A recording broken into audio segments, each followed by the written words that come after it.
Discussing Twin Peaks in the studio are the independent producer Verity Lambert, whose credits include The Naked Civil Servant and A Cry in the Dark, writer Paul Morley, and Suzanne Moore, film critic of New Statesman and Society.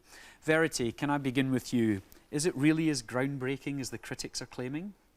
Well, I don't know about that. I certainly enjoyed it. I think it probably made more of... It was more important in America because of the... It stood out much more than perhaps it would do here. But it's very stylish and very seductive. And I'll certainly go on watching it. Suzanne, what about you? As a film critic, do you see significant similarities here between Twin Peaks and maybe Lynch's cinema work? Yeah, I mean, I think there are similarities, but where I was disappointed was because all the hype surrounding it was all about, you know, how it was playing with televisual form and all this stuff. And I actually thought it was very cinematic. And I mean, I think, you know, there are a lot of things that play with television form. You know, Julian Clary, for instance, does as much as David Lynch is doing here. But I mean, I do like David Lynch. So by and large, were you a bit disappointed then? Well, I was, but of course I was disappointed because after all this hype, you know, you were going to be. Julian Clary still has the edge. I think so. Yes. Paul, could I turn to you? You described Twin Peaks very eloquently as a Freudian cousin of Patent Place. As they say in the examinations. Discuss, please. Yeah. I'll tell you one thing, it's fantastic television. And finally arriving tonight, I was both kind of excited and disappointed. Excited in the sense that it is fantastic television, and disappointed that there's so much. I mean, we're now joining in. And in a sense, it's something you want to find about on your own. It's something you want to discover on your own. And I think what's happened is that we've now reached a phenomenon of what Twin Peaks is, as opposed to what it, you know, is as television. And I can't wait for us to break through that moment. And in about 2 or 3 weeks, we can all settle down and just enjoy it for what it is. Fantastic television. What about this Freudian cousin bit? I mean, what really... I use Freudian in that sense because I don't really know what the word means. And in a funny sort of way, I felt when writing about Twin Peaks that I should use a kind of language to write about the show that Lynch uses to make television. That in a way, he's developing a very random, very kind of spontaneous language that makes it interesting television because no one has ever done that before. And in a way, it's very naive and it's very innocent as well as being very sophisticated. And I use Freudian because I don't know what the word means, and he uses a lot of things. He obviously doesn't know what he's doing either. Verity, can you help us on this Freudian? Have you any suggestions? I don't know that I can help you on the Freudian. I mean, I certainly think that it is like Patent Place in the sense that everybody is having an affair with everybody. There are wonderful surreal moments, like for example the moment where suddenly somebody comes in and says the Norwegians are leaving, the Norwegians are leaving. You think, what has this got to do with it? But it works, and the confusions are not irritating. They simply are they are seductive, and you think, my goodness, it's surreal. I don't know what, I mean, I think it is Freudian in the sense it's about sex, and it's about what happens when you lift the lid off of any society, really.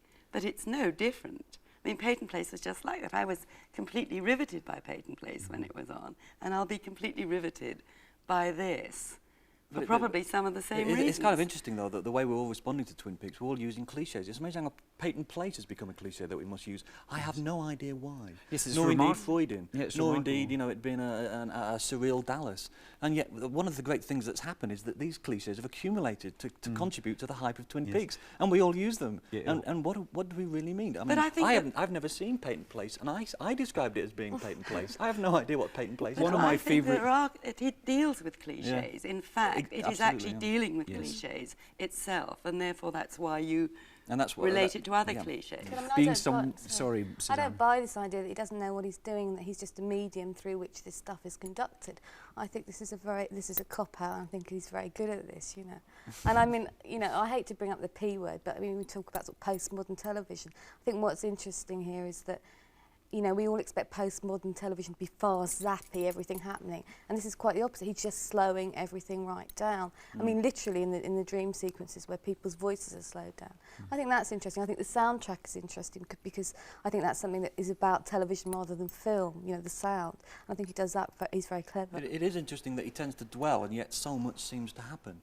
And in a way, what's interesting as well, that us critics have the luxury of I've maybe watched the first episode 6, 7 times, and the amount of things you notice the 6th or 7th time, maybe only the Generation Game, but so much happens so quickly, and yet nothing seems to happen. And that, again, is why it's fantastic television. But I was thinking about the Generation Game before I came, because I thought, you know, that's the context that we're looking at David Lynch in, where the Generation Game is TV's big idea. Of course you're going to like David Lynch. Being someone that loves cliches and indeed has a weight problem, one of my favourite cliches is the dark underbelly of American society. I mean, what exactly do you think is going on there when critics are resorting to those terms, Verity? I mean, do you see it as the dark underbelly of American society? I don't think it's any more about American society. You could say it's about any society. I mean, you could go to Wimbledon and perhaps if people were interested in seeing something set in Wimbledon, you could probably find the same things there. Do you feel that it translates well then into the United Kingdom as a... Well, I will watch it. What I think is interesting is that in America it was a phenomenon because it was on a commercial network, and yet in this country we're showing it on BBC Two, which is the less commercial network of the 2 BBC channels. Why wasn't it on BBC One? Actually, what they should have done, they should have shown it in 20-minute chunks at 1:30 and then repeated at 5:30, 5 days a week for, 6 months, and then maybe it would actually take it on its true flavour. We've put it in a kind of art context in the way BBC Two has done with Star Trek. It seems slightly absurd. This is just fantastic television. It's no more, no less. And in the sense, just being fantastic television is enough. The fact that we're now whipped in a kind of frenzy is, in a way, slightly taken away from what it is. You know? Part of the frenzy is obviously congregated around the characters. There are obviously some wonderful ones. I wonder, Suzanne, if you could take us through the Log Lady, the significance of that sort of character. Well, I mean, I've only just seen it. I mean, I haven't watched it 6 or 7 times. God knows what the significance of her is. I mean, apparently what Lynch said that he wrote that part for her years ago or something. I mean, and I don't care what it means, basically. I mean, I don't think it has to mean anything. Oh, I care greatly what it means. What does it mean for you then? Well, I care so much that I don't care. You know, I care so intensely. Well, I just naturally don't care. Yeah, but it's the same thing. Anybody could have fun with this series. That's the beauty of it. And what actually, there's a great piece in Today newspaper today when they got 12 average viewers who decided that in fact, well, nothing happens. Well, what it's all about. And I kind of like that too, because, you know, anybody can get anything out of this show. Yeah. American TV's notoriously a parasitic medium. Sequels, are we going to have cheap imitations? I was a teenage Twin Peaks, you know, fan or whatever. I mean, do you see that it's now creating a shift within the way that American television will view the continuous serial? Well, it didn't. I think it didn't work all over America that well. I think it became a cult in certain places like Los Angeles and New York. I don't know whether it worked in Middle America that well. Although the good thing is they are doing a second series, which I think is quite brave of ABC, which was the network that commissioned it. Whether it'll change American television. Will it change our eating habits, do you think? Paul? Again, I just think that's where David Lynch was having a good time, and he was making television up to a certain extent. He was improvising, I feel. He was making certain things up as he went along. So the night before they did a certain sequence and they had a damn good cherry pie. Blow me down if he didn't appear the next day. And I think in a way a lot of the soaps that apparently is came after, in a way, with a prequel to you know, there will not necessarily be a sequel. They've been done already. You know, this is primitive. This is how it should have been done in the 50s, and everything else has come after. It would be criminal to leave the discussion without asking the inevitable question, who does kill Laura Palmer? Suzanne, can you help us on that one? I can't help you at all, and I also am a bit worried because I don't care. Verity, any thoughts on who killed Laura Palmer? I think it's one of those Norwegians, the ones that were leaving. I think it was Kojak. You think it was Kojak, definitely. Yeah. You seem to have a lot of interest in the FBI character, played by Kyle MacLachlan. Why? I adore him. I think he's one of the sexiest things that's been on television since, or maybe Bruce himself, or even Bob Monkhouse. I just like the whole fact he seems so separated from the action. And the way, I mean, Verity was saying before that maybe that little thing he speaks into is in fact Diane, and there is no such person. Or maybe the little thing he speaks into killed Laura Thank Palmer. you, Paul. Well, thanks very much indeed, Suzanne Moore, Verity Lambert and Paul Morley. I can very much assure you that it was actually Billy Corkhill that murdered Laura Palmer. No one knows for certain who actually did kill Laura Palmer, although I suspect I know. The only thing we can be sure of in this enigmatic world is that The Late Show will be back tomorrow night. But in the meantime, we'll leave you with our own sneak preview of the Twin Peaks of the future, where the more things change, the more they stay the same. From me, Good night.